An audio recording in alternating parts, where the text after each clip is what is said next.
seated. Welcome, everyone. We are gathered here today to celebrate the love between Rachel and Joe and witness as they exchange vows and join together in the bond of marriage. Rachel and Joe, along with their families, are very honored that you have chosen to spend this special day with them. For those of you who don't know me, my name is Ryan, and I will be leading the ceremony today. And I want to start by reading something that I wrote a long, long time ago for a 5th grade writing assignment. I have it right here. The purpose of this assignment was to describe the best day of my life. And here's an excerpt of what I wrote. My dad called to say I had a new baby sister. We went over to my grandma and grandpa's house. I couldn't wait to see my new sister. That night we visited the hospital. I wore my big brother pin. That's when I found out her name was Rachel Nicole Lang. I peeked in the window to see her. She was so adorable. I was so happy to have a new sister, and such a beautiful one, too. It's been such a blessing having Rachel as a sister. She has been by my side for nearly my entire life.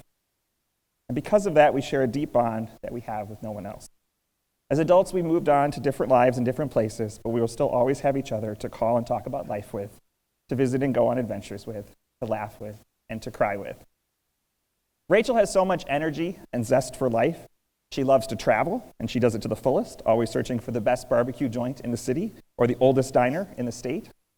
When she's home, she's still constantly looking for something fun to do, whether it's a concert, a local fest, meaning festival, or a really nice patio to drink on. She's become a bit of a foodie, but her go-to is still a hard taco minus lettuce plus tomato from Taco Bell. Now, sometimes she gets a bit intense. She might make you eat outdoors in the middle of winter. She has craving for White Castle at inconvenient times. And if you've got a cold or something, well, I'd stay away from her, because if you're lucky, she'll just try to find a surgical mask to wear around you. If you're not, she'll tell you quite clearly that she can't afford to be sick because her busy lifestyle won't allow it. But it's just that Rachel's a very passionate person, and passionate people tend to overreact at times. But on the upside, with this passion comes great spirit and individuality. And that's what we love most about Rachel.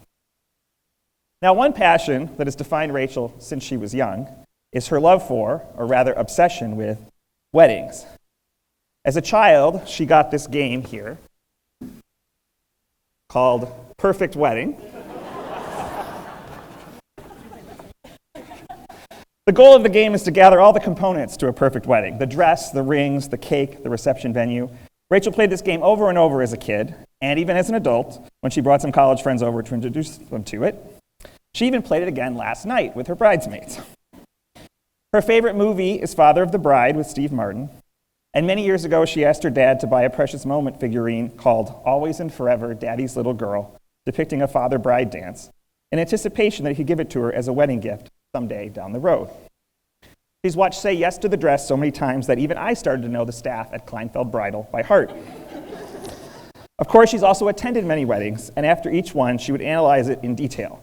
What was beautiful, what was fun, and what she wanted her perfect wedding to be like someday. The only problem, of course, was finding someone to marry. Rachel dated people over the years, but none of them were the one.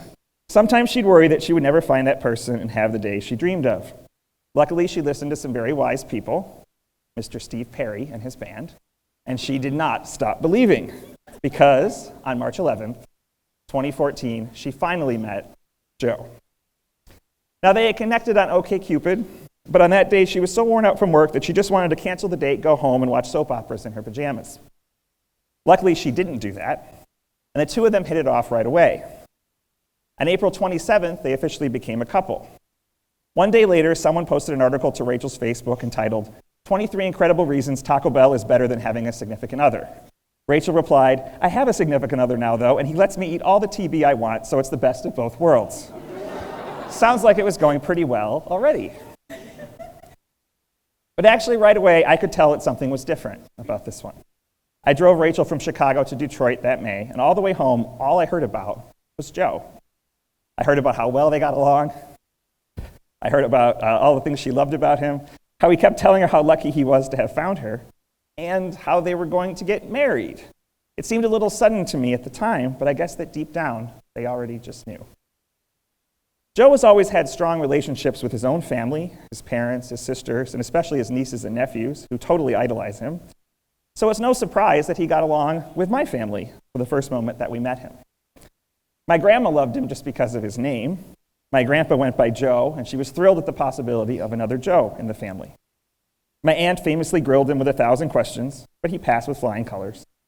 My mom was so confident in the relationship that she bought centerpieces for the shower 6 months after they started dating.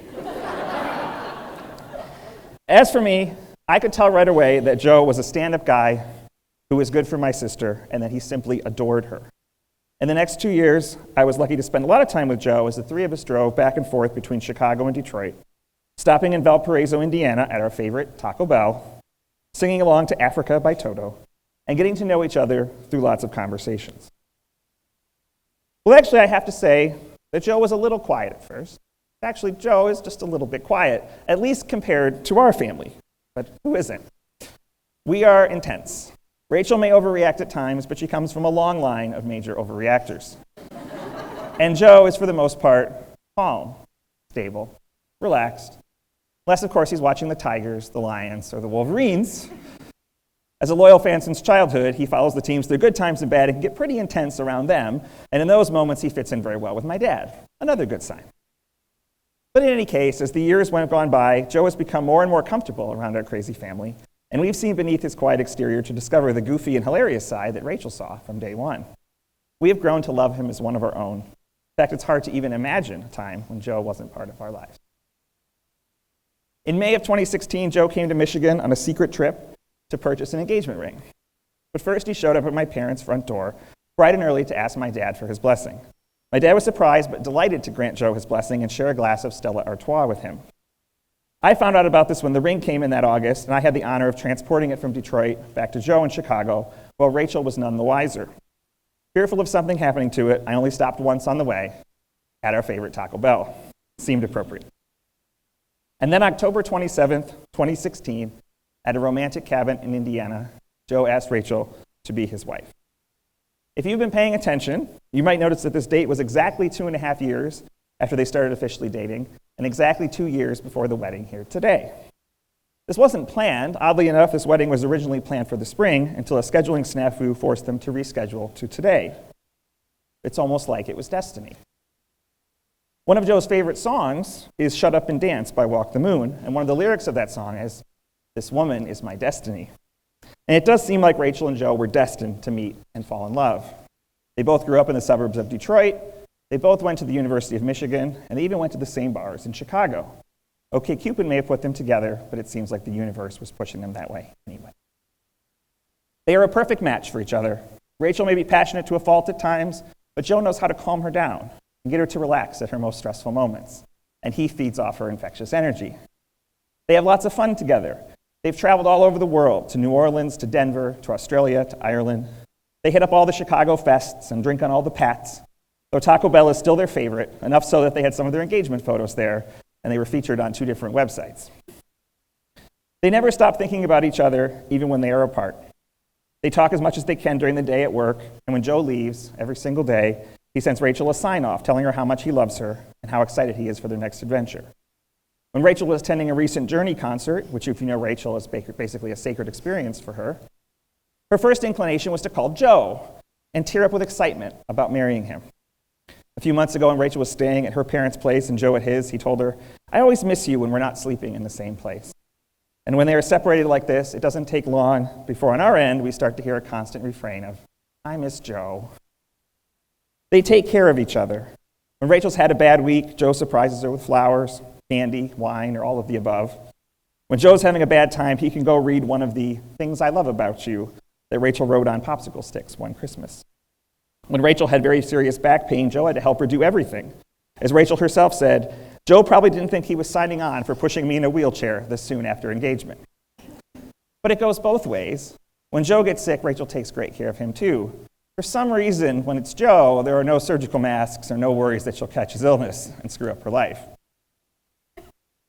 But more than anything, they are building roots. Not every night is a party or special occasion. They cook together, they watch TV together, they do their own thing every once in a while, but always come home to each other. They are building a future together as one instead of two. and I've never seen my sister so happy and so content. So Joe, thank you for this. I'm thrilled that you are joining our family.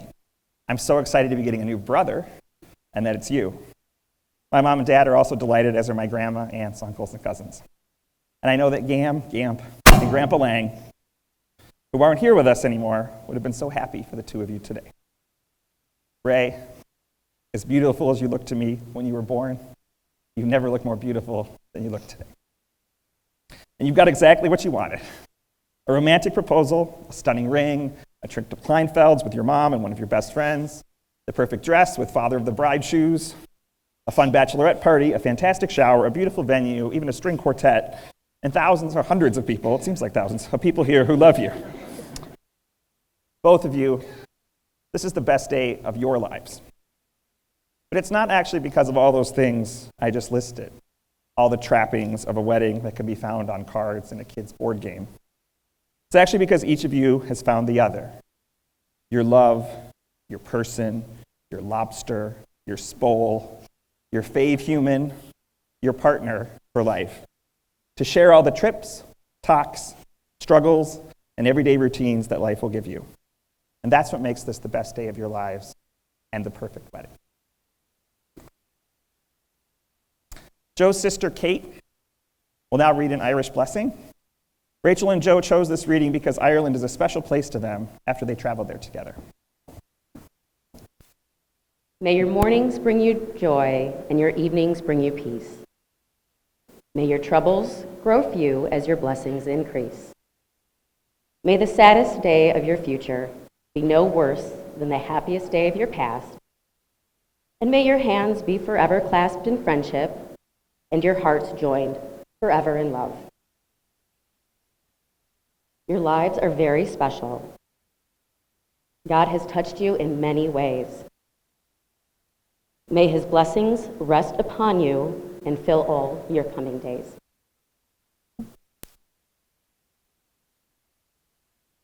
Joe's sister Julie will now read a passage from Corelli's Mandolin. Rachel and Joe chose this passage because they felt it represents the depth of their love. Love is a temporary madness. It erupts like an earthquake and then subsides. And when it subsides, you have to make a decision. You have to work out whether your roots have become so entwined together that it is inconceivable that you should ever part, because this is what love is. Love is not breathlessness. It is not excitement. It is not the promulgation of promises of eternal passion. That is just being in love, which any of us can conceive ourselves we are. Love itself is what's left over when being in love has burned away, and this is both an art and a fortunate accident.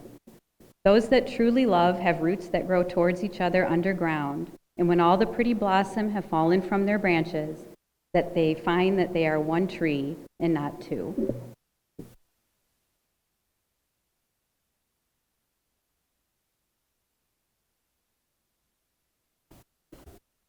Now Rachel and Joe have prepared a few words to say to each other.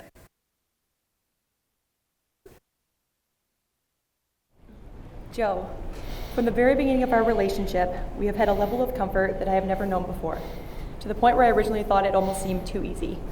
But really, that's what real, long-lasting love should elicit, feelings of contentment and peace, not of uncertainty and insecurity.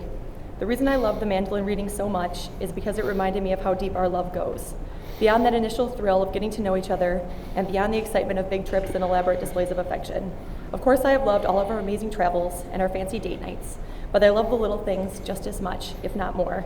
Eating Chinese food on Friday nights, belting out songs on drives back to Michigan, slow dancing in the living room, and watching Michigan football games, even if you do pace the whole time and refuse to talk to anyone.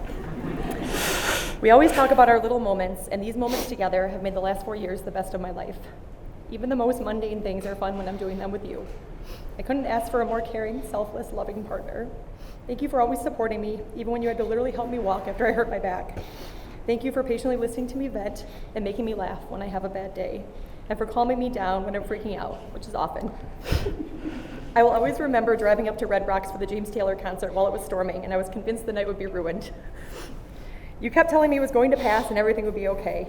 Lo and behold, as soon as we pulled into the parking lot, the clouds cleared and a rainbow came out. You're always able to see the good in every situation and believe that things will work out in the end, and that's one of my favorite things about you.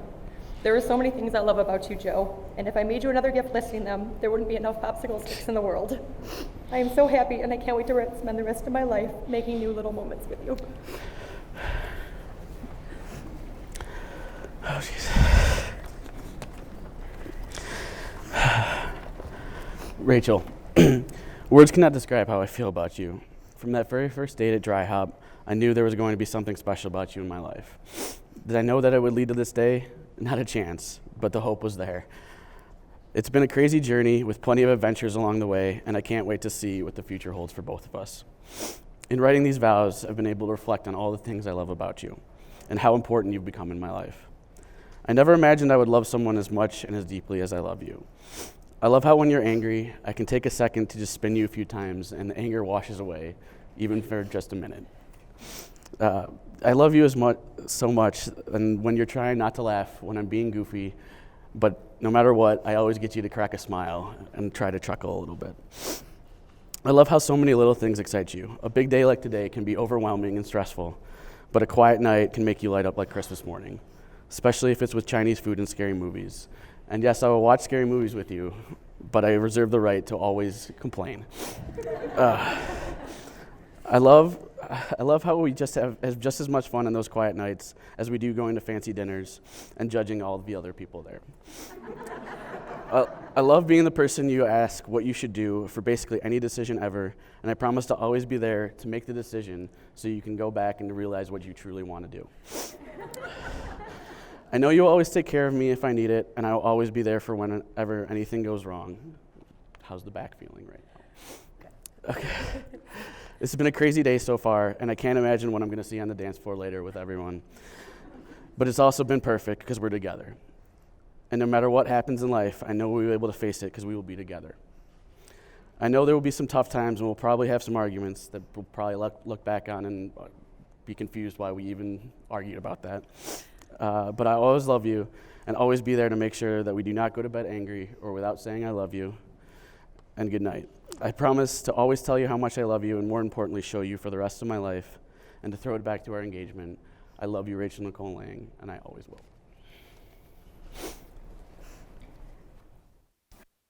Please take each other's hands.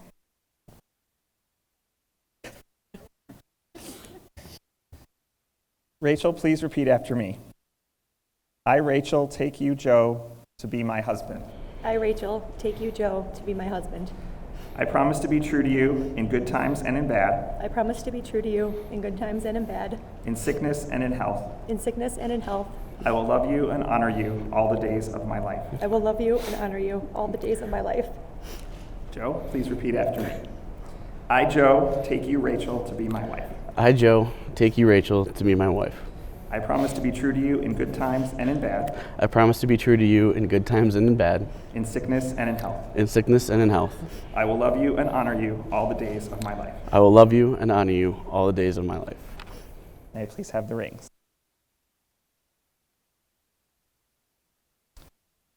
A ring is a fitting symbol for a wedding promise. It is a circle with no beginning and no end. Love without end is what we hope to achieve in marriage. As this ring is placed upon your finger, remember that it is your love for one another that has brought you here, and it is that love that will guide you down the pathways of your future. Rachel, repeat after me. Joe, I give you this ring as a symbol of the vows we shared today. Joe, I give you this ring as a symbol of the vows we shared today. But when you need to know the depth of my love for you, When you need to know the depth of my love for you, look not to the ring, but into my heart. look not to the ring, but into my heart.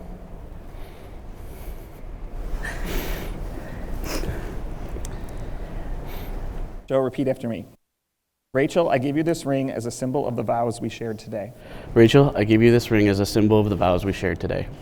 But when you need to know the depth of my love for you, But when you need to know the depth of my love for you, look not to the ring, look not to the ring, but into my heart. but into my heart. And now it is my honor to pronounce you husband and wife. You may kiss the bride.